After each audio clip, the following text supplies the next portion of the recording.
Hey there, Resume Leslie here. I am going to try to go through this as quickly as possible for you to show you sort of step by step how to format your resume. So what I've done here is take a resume that was already completed.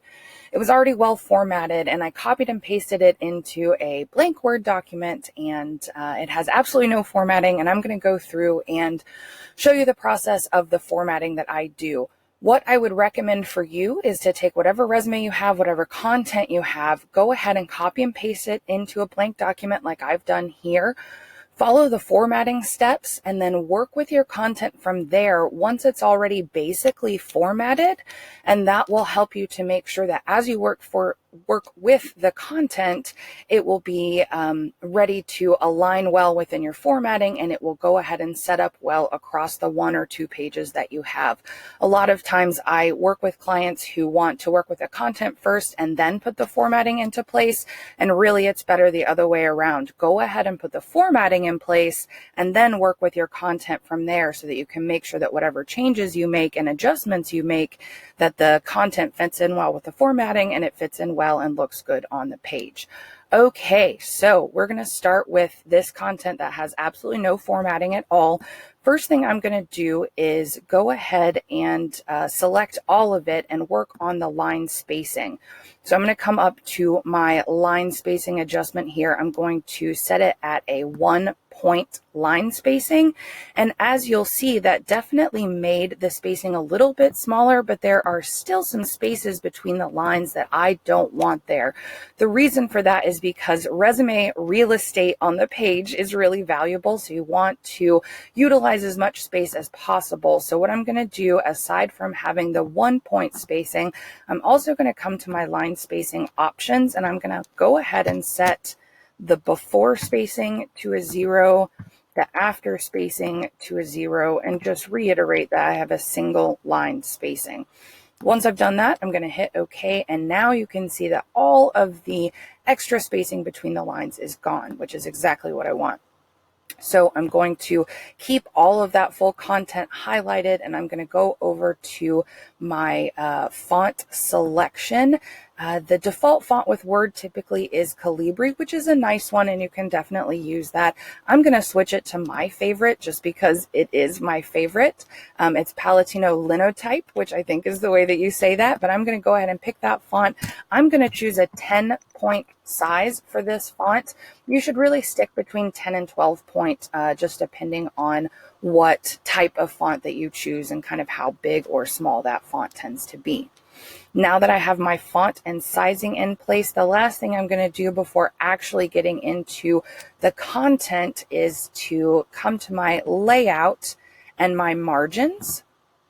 And what I'm going to do is select custom margins and make sure, typically the default margins, which I'll go ahead and show you, the default margins are going to be a 1-point font all the way around, or I'm sorry, a 1-inch margin all the way around. So that is what that looks like if you have the default margins with a 1-inch all the way around.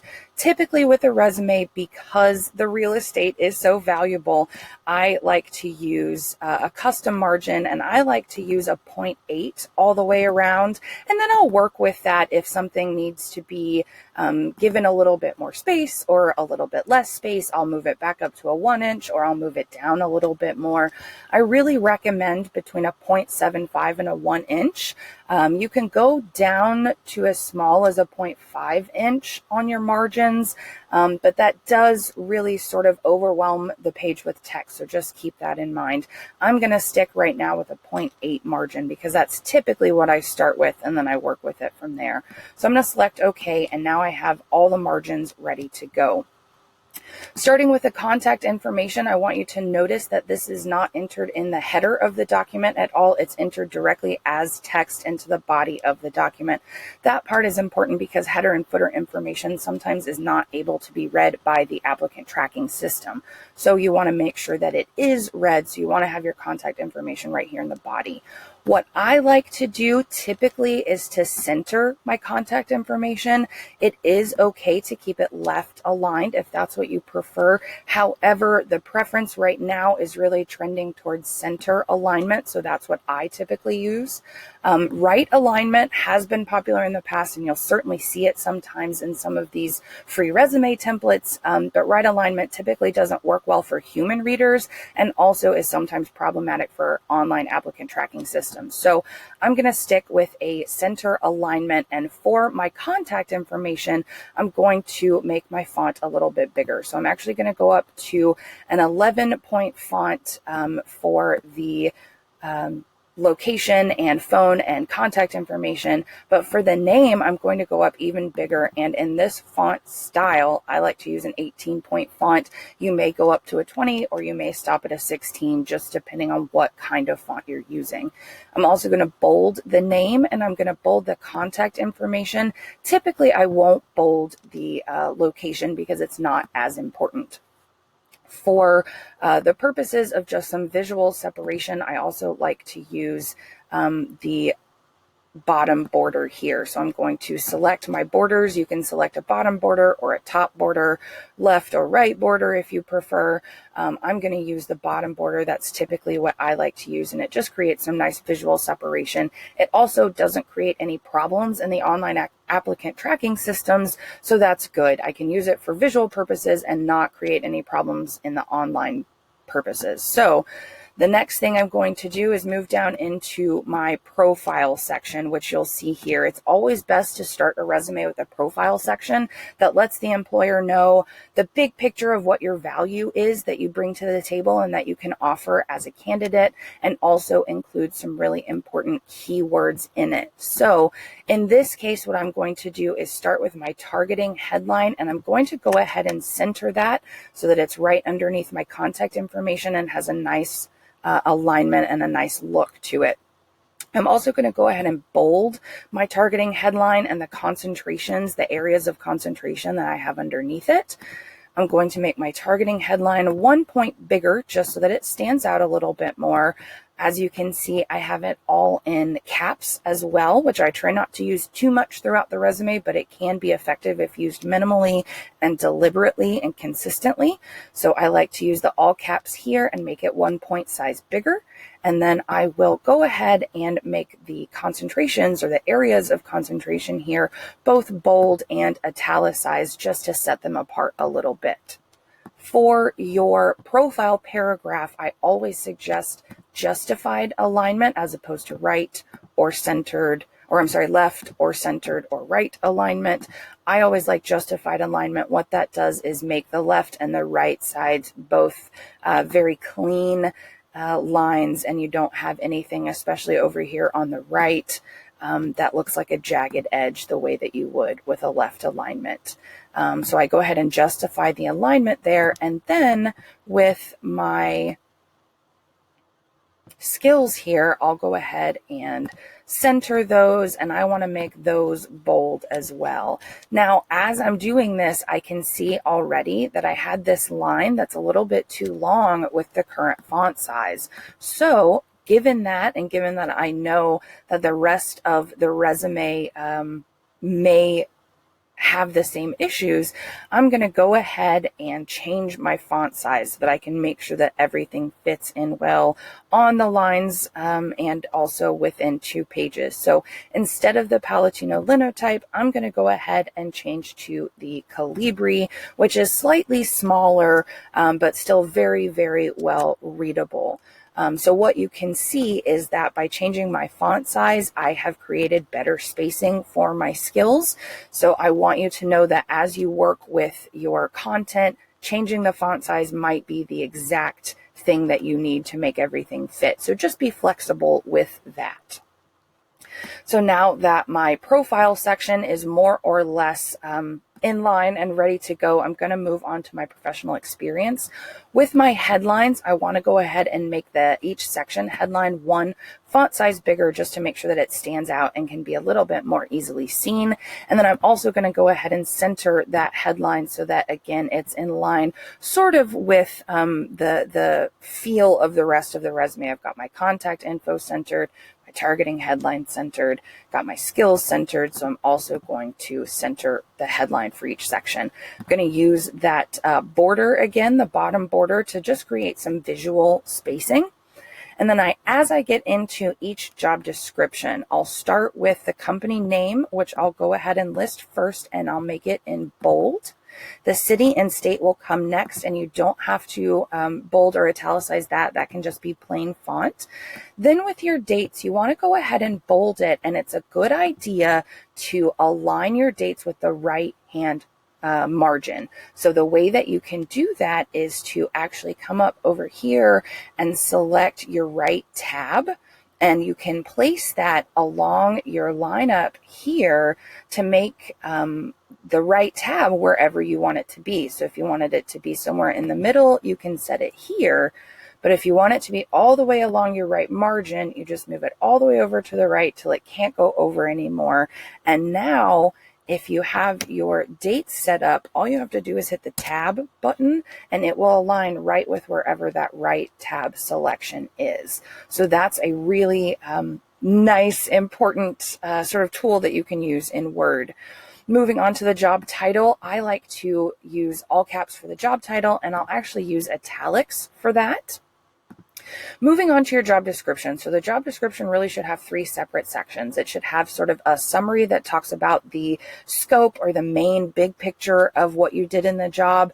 It should have your sort of day-to-day important responsibilities that you did, and it should also include achievements whenever possible. So for the summary or overview of the role, what I'm going to do is use my justified alignment again, and I'm going to go ahead and choose an indentation, which is under your layout tab. And I'm going to say I want a 0.1 indentation on the left and a 0.1 indentation on the right. Now that I've done that, you can see it sort of sets itself apart a little bit from the job title and the company name, which is a nice visual element. Also, it doesn't affect anything on the ATS side for the online application, so it's a great tool to use. For your day-to-day responsibilities, the important things that you did, I always suggest using bullet points. The reason for that is it helps visually separate each idea, which is really, really helpful for human readers. When you use the bullet points, it's going to default to a 0.25 left indent, which I usually will keep. And then I'll also change the right indent to a 0.25 as well instead of a 0. That way they are both aligned with the same spacing on either side. And the final thing I'll do is go ahead and justify those as well. As you can see, that just cleans up that right line here. Instead of it being jagged the way that it is with the left align, I like to use the justified alignment.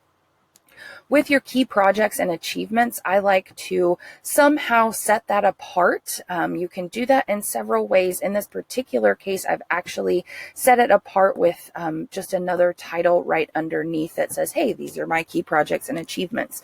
This is certainly not the only way to do this, but you do want to make sure that your key achievements, your successes, your contributions are set apart a little bit so they're easy to see as opposed to the other maybe less important content around it. In this case, when I have it underneath its own little heading, I like to just go ahead and use bullet points again. I'll justify it just like I did above, and I'll make sure that the layout again is even on both sides, on the left indent and the right indent. As we get into the next job listing here, you can see that it certainly won't all fit on the first page. So what I want to do to make sure that it starts on the second page is go ahead and use a page break here, which you can do through your keyboard just by hitting Control Enter, and that will make sure that this line starts on the second page no matter what comes before it. So I'm going to do the same thing here as I did above. I'm going to bold my company name. I'm going to move my dates over to the right tab. I'm going to bold those as well. I'm going to italicize and uppercase the job title here. I'm going to move my summary to a justified and a 0.1 indentation on either side. I'm going to bullet point, justify, and give a 0.25 spacing to all of my, here we go.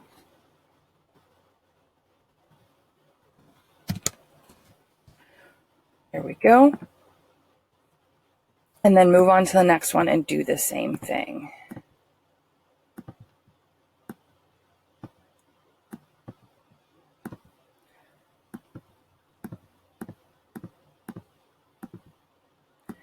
One quick time-saving hack is if you know that you're going to use the same formatting on your bullet points for everything all the way through, what you can do is once you have the formatting set in one area, you can highlight that area and then come over to your little paintbrush here. And what that does is it actually paints the format. So I can select the paintbrush, and then the next selection that I make will have the same formatting as the selection that I had when I hit that paintbrush. So because I know I want my bullet points in the next job title to be the same, I'm going to select all of those bullet points and they'll automatically share the same formatting as above.